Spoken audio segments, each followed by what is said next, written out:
Hi everyone, this is Pooch Hunter.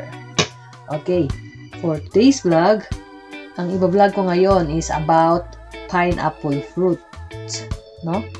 Kung paano ko hiniwa yung pineapple.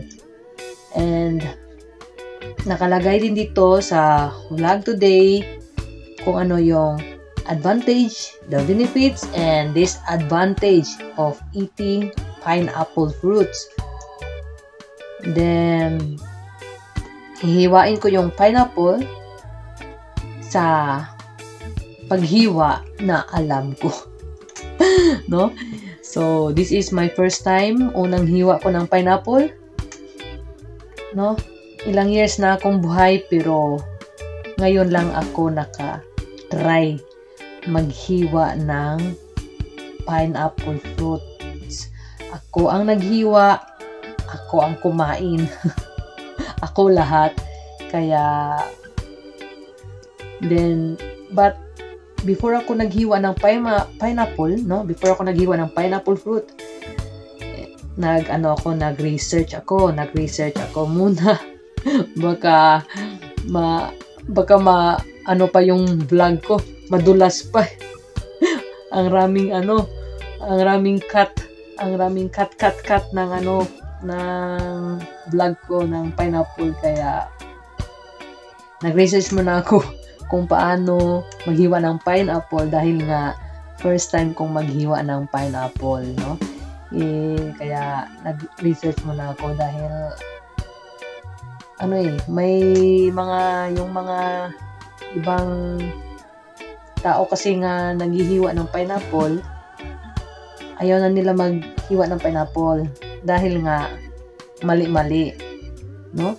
Pag maghiwa ka ng pineapple, kailangan alam mo kung saan ka maghiwa ng una, di ba?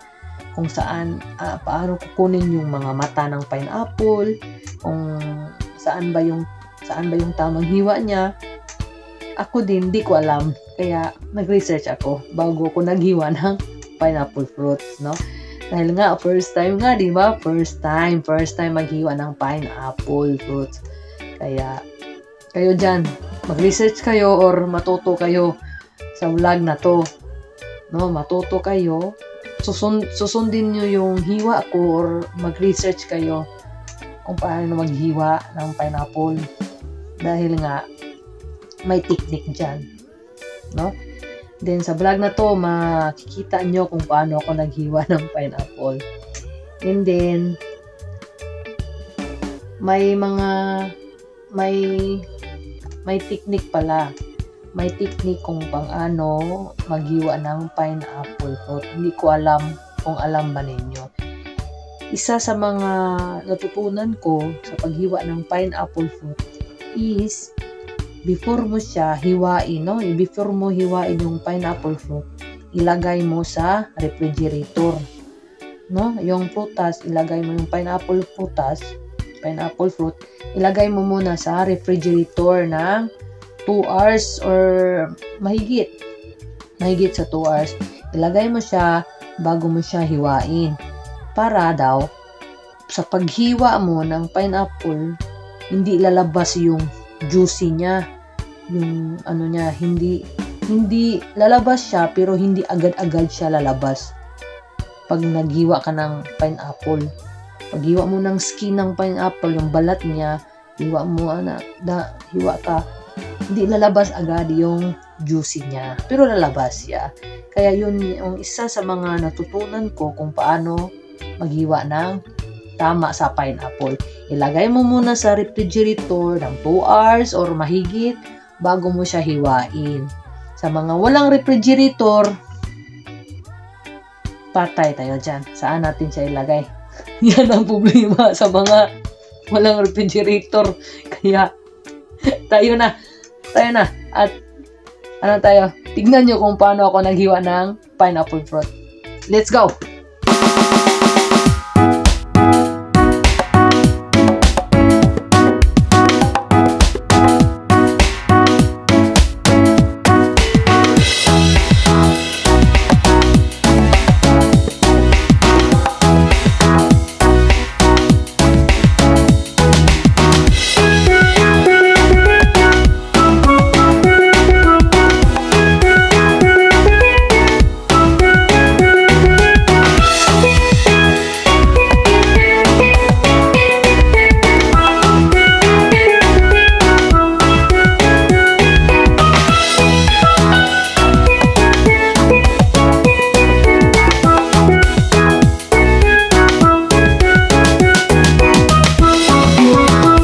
What is pineapple?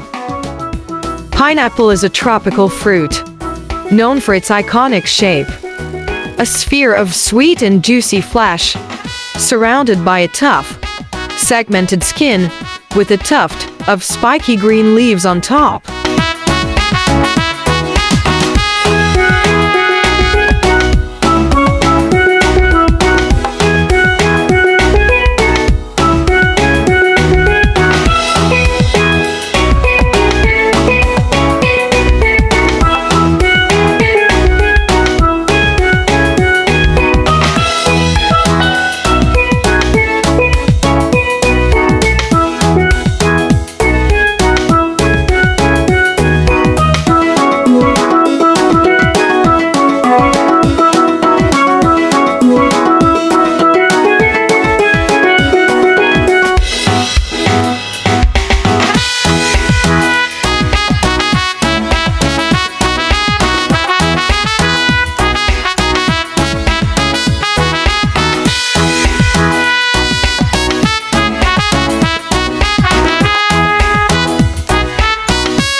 Benefits of pineapple.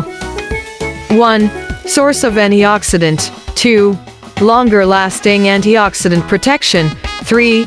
Useful source of fiber. 4. May aid digestion. 5. May support iron absorption. 6. May promote healing after injury. 7. May help relieve the symptoms of arthritis. 8. May support immunity. 9. May support the cardiovascular system. 10. May support anti-inflammatory bowel conditions. Disadvantages of pineapple. Eating too much pineapple, especially those sensitive to bromelain, may experience tongue burning, itching, or nausea.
tayo ng pineapple. Ito oh. Ito yung nahiwa ko. Tikman natin. Hindi ako professional, no? Pero kaya naman. Nahiwa din naman. Nahiwa din naman yung pineapple. Kain tayo. Pineapple.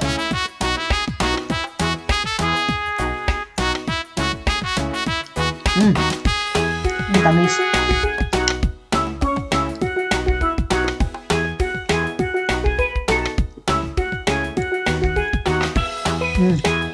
Matamis, masarap.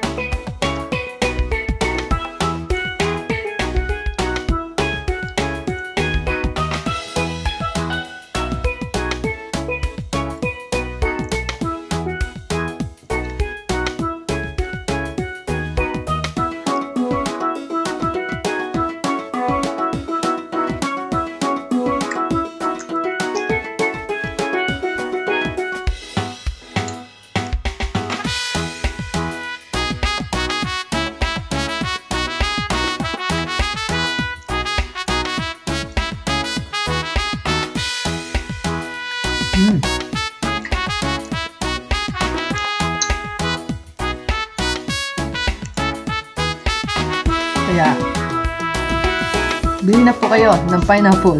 Maghiwa na kayo. Kayo mismo ang maghiwa ng pineapple ninyo. Dahil, mas masarap talaga kung kayo ang naghihiwa at kumakain. Di ba? Okay.